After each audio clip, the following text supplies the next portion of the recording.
Around 10 p.m. रात थी, अंधेरा था, पानी बरस रहा था. So it is dark, it is night time, it is very dark and it was also raining. मगर तब भी हमारा स्वागत में बहुत लोग खड़े थे.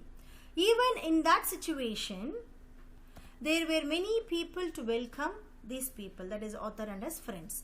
हवाई हटे के स्वागत का सांभा देखकर यह भाव जगे बिना नहीं रहा कि हम जहां आए हैं वह छोटे पैमानों पर भारत ही है. So seeing the welcoming atmosphere at the airport, यह भाव जगे बिना नहीं रहा.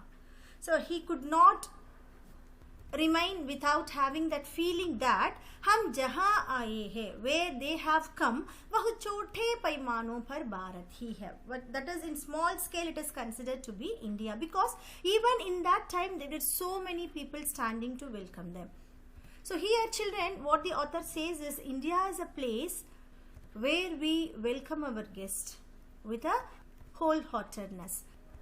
Mauritius द्वीप भूमध्य रेखा से कोई 20 डिग्री दक्षिण और देशांतर रेखा 60 के बिल्कुल पास, किंतु उससे पश्चिम की ओर बसा है. Now the writer is talking about the geographical location of Mauritius. Mauritius द्वीप भूमध्य, that is the Mauritius island, द्वीप भूमध्य रेखा से कोई 20 डिग्री दक्षिण, that is भूमध्य is equator. So there is a spelling mistake here, it is equator. भूमध्य रेखा से कोई 20 डिग्री दक्षिण, so it is south, it is 20 degrees south of equator. और देशांतर, that is longitude रेखा 60 के बिल्कुल पास, so in longitude 60 डिग्री, किंतु उससे पश्चिम की ओर बसा हुआ, but it is situated in the west side of that. Mauritius की लंबाई, that is length of Mauritius 29 meal, that is 29 mile, और चौड़ाई, that is the wide, the width of Mauritius कोई 30 मील है, that is width is 30 miles. वैसे पर पूरे Mauritius द्वीप का रकबा, that is area of, according to this calculation the area of Mauritius is 720 वर्ग मील आंका जाता है. So it is estimated that it will be 720 square miles.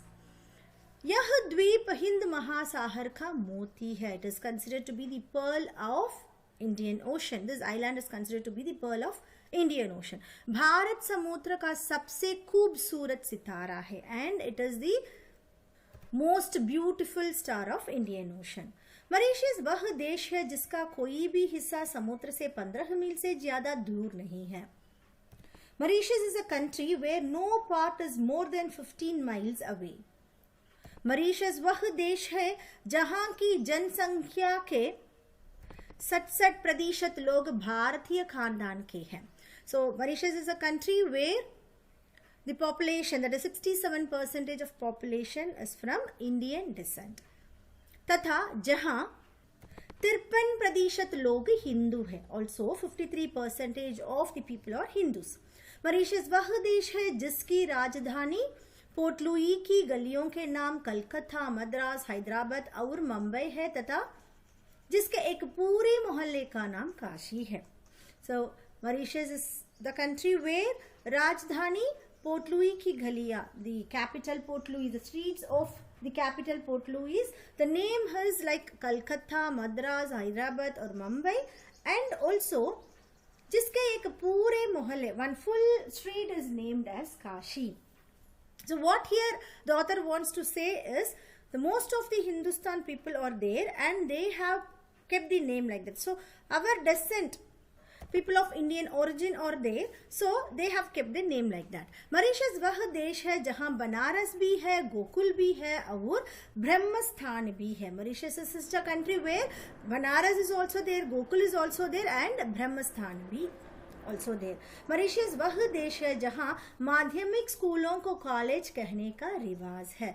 Mauritius is a country where the name, the tradition of following the name like a college for secondary school, madhyamik school. चूंकि Mauritius के हिंदुओं में से अधिकांश बिहार और उत्तर प्रदेश के लोग हैं, इसलिए हिंदी का मॉरिशस में व्यापक प्रचार है। चूंकि सिंस मॉरिशस के हिंदुओं में से अधिकांश बिहार और उत्तर प्रदेश के लोग हैं, so already it is mention that most of Hindu people are there. Out of those people the more people are from Bihar and Uttar Pradesh.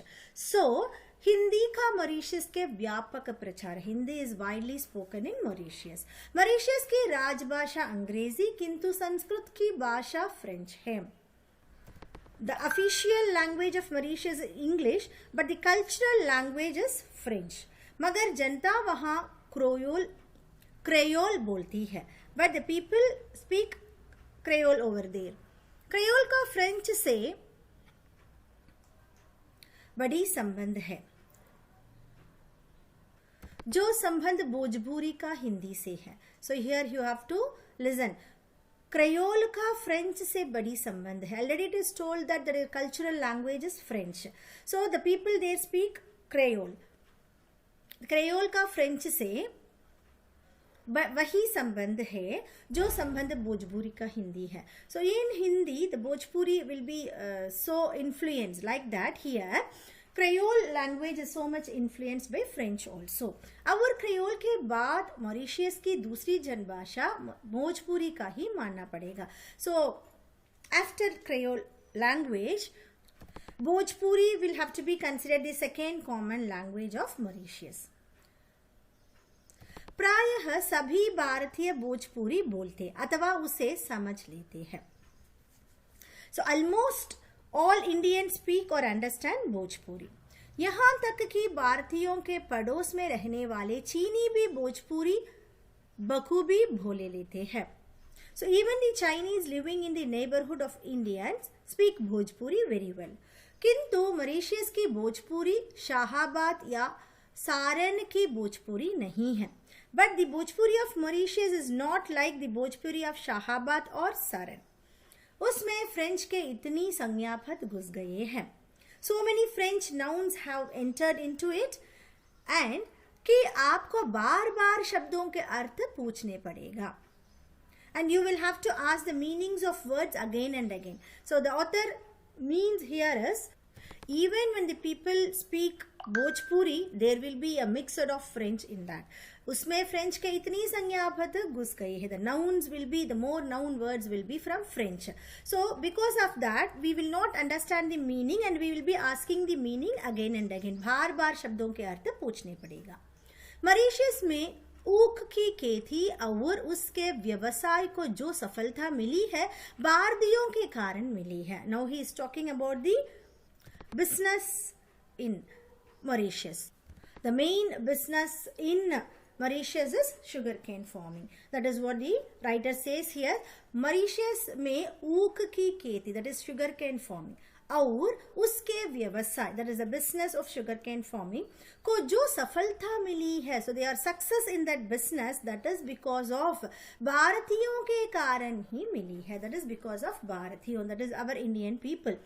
Mauritius की असली ताकत भारतीय लोग ही है। He says that the real strength of Mauritius is our people.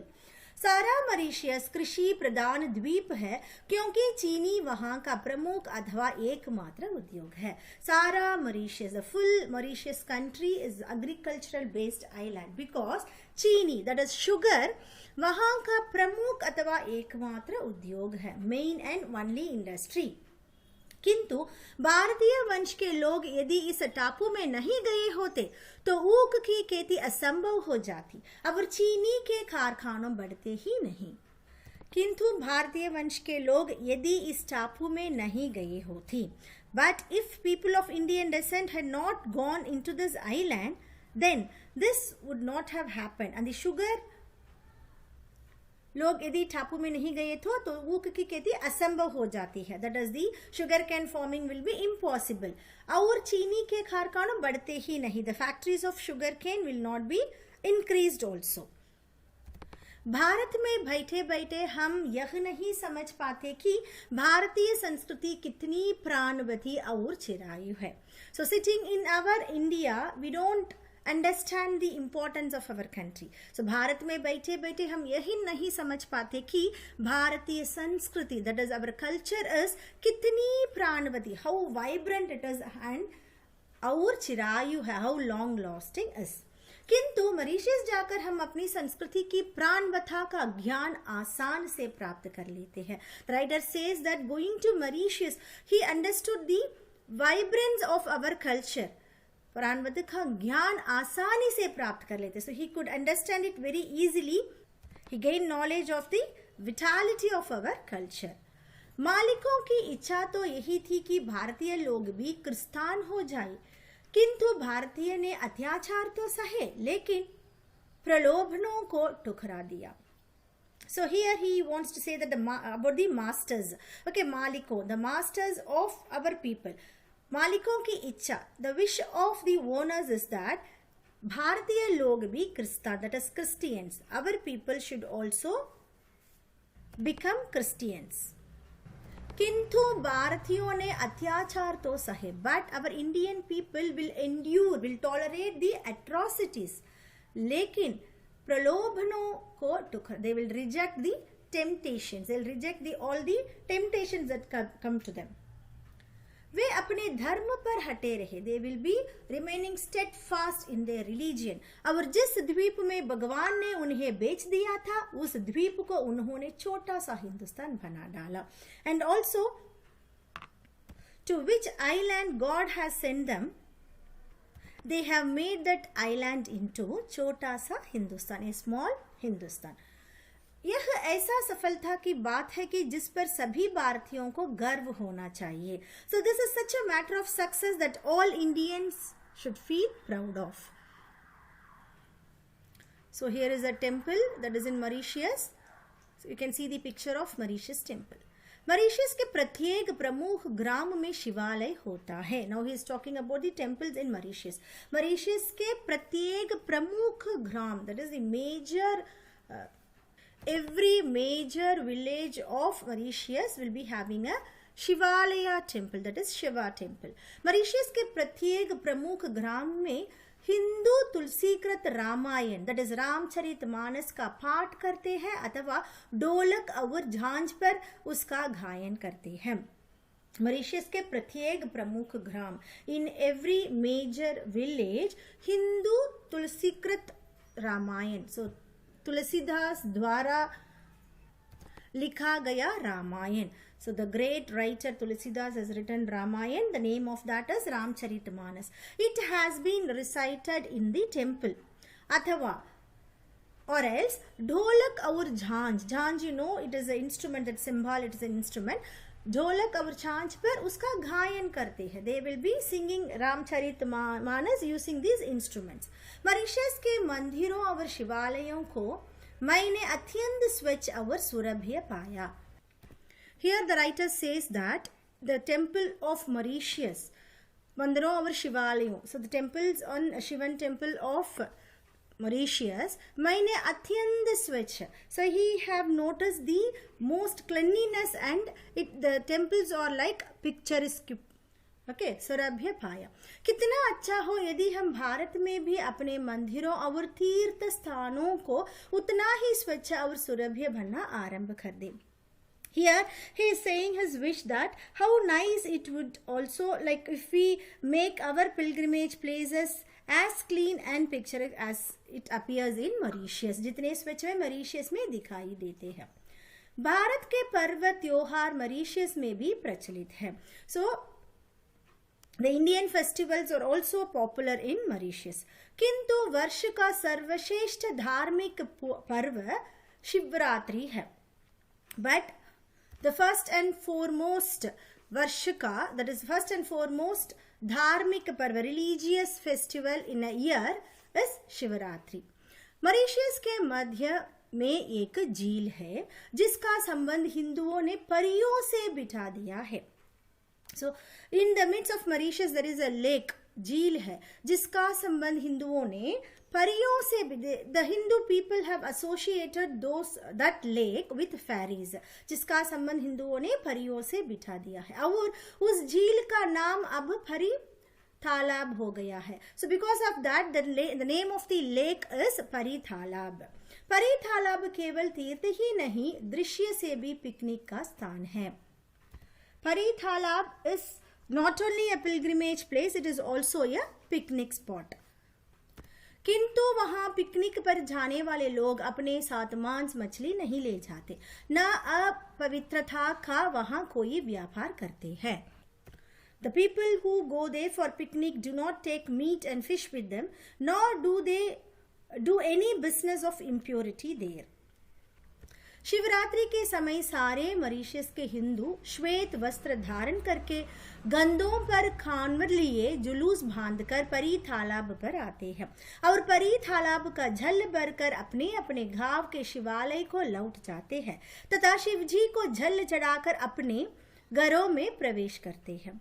So here what is the habit or method of doing is, Shivratri के समय, during the time of Shivratri, सारे Mauritius के Hindu, the people of our Hindustan in Mauritius, श्वेत वस्त्र धारण करके, they will be wearing white dress, गंधों पर खावर लिए, in their shoulders they will be holding Khawar.